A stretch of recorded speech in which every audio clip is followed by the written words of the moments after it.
There was a certain amount of wit in the juxtaposition of shots sometimes, and sometimes not. I'm sure Mr. Sanderson is willing to admit that there were occasions when there was not much wit in the juxtapositions, but sometimes they were really quite clever. One of the things I like to do is take a bad feature film and cut it down to 20 minutes and then intercut stuff in between the giant plot holes. Like, say you want to get rid of a character. If you get rid of that one character, that saves you 40 minutes of film right there.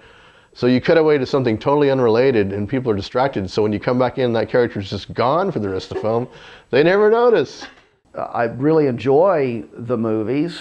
Sometimes they've made me recall my own youth, watching the films in school. Oftentimes, though, they were even before my time. So it was fun, very nostalgic. The beauty of the films is that if you mix 3 or 4 of them together, one film will ask a question and the other film will answer in a totally irrelevant answer. And that's the whole beauty of it.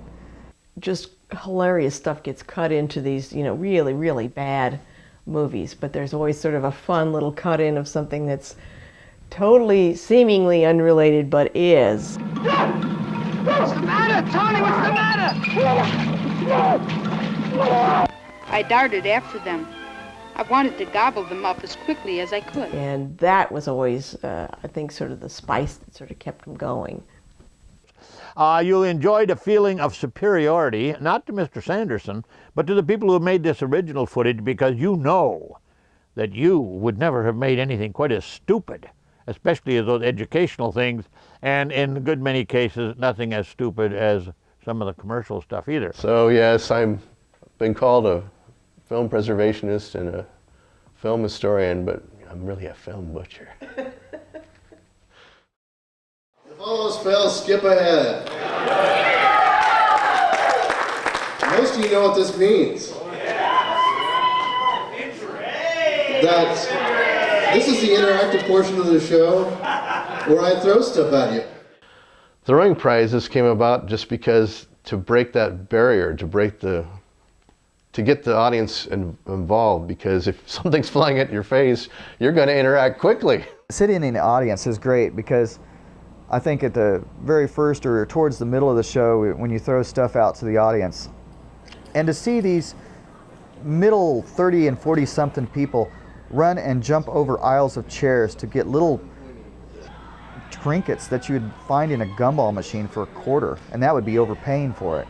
But to see these people run down the aisles and kill themselves to get these little plastic eyeballs or plastic skeletons or something like that is just unreal. I do sometimes think that Joel needs to work on his delivery. As a critic, that was very important to me. The delivery, no, I mean of the candies and the stuff that he threw. I always sat in the back and it never reached me, rarely. So he needs to get into the pitching cage and get some arc. His aim is not that great. And we had these big paintings that are worth tons of money, burger sansanes, and a few of the hard items were going awfully close to the paintings, and I could just see one going through or putting someone's eye out. You always said, if you want prizes, sit towards the front, because you never did really throw them that far. And the people sit in the back, would always say, me, but, well, we're not talking about, Jose Casinco here, throwing a baseball. Which fingers? They're hot.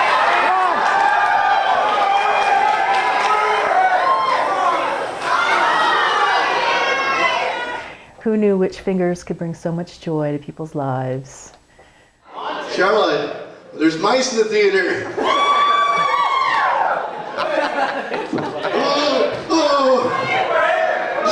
And we talked about it, and I said, let's do some soft stuff and not some hard things. Well, of course, Joel made that into a sort of a big thing about, he had a little dial-o-meter of hard to soft or poke your eye out or not. M.T.Pockets, flying price, 18 meters.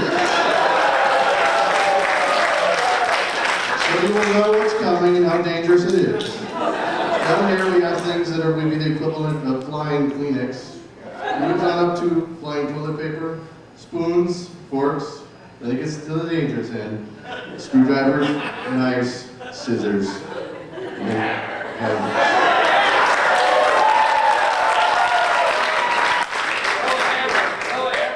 I always thought it was funny when people would get tossed something, you know, and then complain, you know, they didn't want this. Well, you know, people. I remember one girl, her parents made her come to this awful show at the Center for the Arts, and she was sitting there turned sideways pouting, you know, because she had to go see this show, and she was hating it. And I looked down and I saw her, and I just couldn't resist, and it was just a perfect shot. I threw a prize and hit her right in the head. Heads up! And she's like, looked at me like, how dare you? But then she started laughing, you know, and it's kind of a rude way to, yeah, well, there were no lawsuits. We didn't get sued. I'm not sure this is true, but I had the impression I was the only one that knew that after the show was over and the lights went up, a lot of those prizes were lying between the rows of seats. And I would go up and down the rows of seats looking like sort of like a janitor and collecting, you know, gumdrops and eyeballs and toots and whistles and all kinds of stuff, and really go home with a pretty good bunch of stuff. I never got anything. I mean, you know, not even a chiclet, nothing.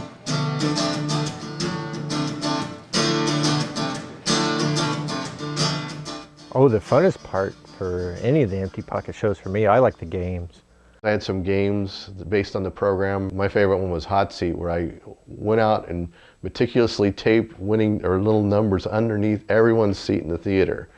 So one person would have the winning seat. In order to find the winning prize number, they had to all stand up and move around and look, and then it became chaos. People would go nuts running all over the theater looking for seats that had the prize number until someone found it, and there would be shrieking and screaming. And fortunately, there were no fist fights. It came close, I'm sure, but... Well, the programs are not just what's going to happen. They're catalogs. They're keepsakes. You know, they put a lot of thought and effort into them, and they're their own little memento of the event. Well, every program was nice because Joel was real good about putting a trading card in there. And being a fan of trading cards, I always thought that was a nice touch, because he put a lot of work into them. The trading cards, my gosh, you ended up with a couple 100 different ones, didn't you? And wait a minute. There's someone out there who's in a bad mood. Who is it? Where are you? There's somebody. I know where are you? You're out there. You? Come on. There's someone who's not in a good mood tonight. I know you're there. Come on. Raise your hand. Come on. You can do it. Yeah. There we go. She just won a prize. That was our first game. Who wants to be in a bad mood? You just won this lovely prize. Come on now. So turn with me now to the very last page of your program. You see that film clip from Gidget. If you will flip it up, there's about 10 that say one of two things. It should say you're a winner. So do I have any winners? Okay. The game is called Killerfish Attack. And in order to win your prize, you have just been attacked by a killerfish, you have to scream. That's a condition. If you don't scream, you don't win. Let's hear some screaming. Very good. One witch finger is kind of boring. 2 witch fingers is alright, but too peaceful. 3 witch fingers, now you got a hand going. But if you have your deluxe witch finger kit, you have all 10 fingers.